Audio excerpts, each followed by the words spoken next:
இப்போ நிற்கிற இடம் வந்து காளஹஸ்தி. காளஹஸ்தியில் வந்து பார்த்திங்கன்னா ராகுகேது ஸ்தலத்துக்கு மேலே இருக்கக்கூடிய சிவபெருமானை வழிபட்டு அந்த சிவபெருமான்கிட்ட நிற்கிறோம். இதில் பார்த்தோம்னா இப்போ மலைப்பகுதியில் வந்து சிவபெருமானுடைய ஆலயம். சிவபெருமானுடைய ஆலயம் பார்த்துட்டு அப்படியே காளஹஸ்தியினுடைய அடிப்படை அமைப்புகள் எல்லாம் பார்த்துட்ருக்கோம். ஒரு அற்புதமான ஸ்தலம். மேலே இருக்கிறது சிவபெருமானுடைய ஆலயம். அவங்க மேலே வந்து இப்போ சிவபெருமானுடைய ஆலயத்துக்கு போயிட்டுருக்கோம். இப்போ சிவபெருமானுடைய ஸ்தலம் இது. சிவபெருமானுடைய ஆலயம் இது. காளஹஸ்தியுடைய ஆலயம்.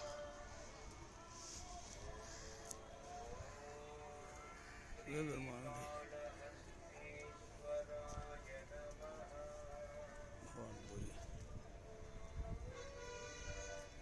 காளஹஸ்தி மலை மேலே இருக்கக்கூடிய சிவபெருமானையும் பார்வதியும் இப்போ வழிபடுறோம்.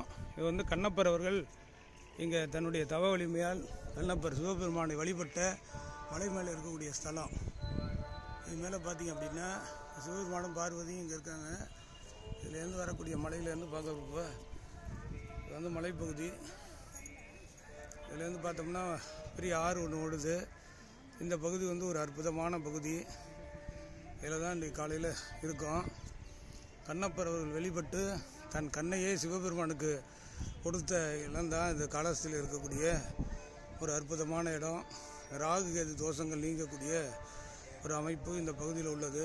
இதில் ஒரு அற்புதமான ஆறு ஒன்று இங்கே போகுது.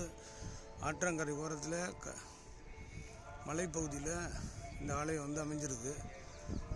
அனைவரும் வந்து இந்த கால தோஷங்கள் நீங்குவதற்கு இங்கே வந்து பார்த்து பயன்பெறக்கூடிய இடம். பார்த்திங்கன்னா இந்த மலைப்பகுதி மேலே ஒரு மலை இருக்குது.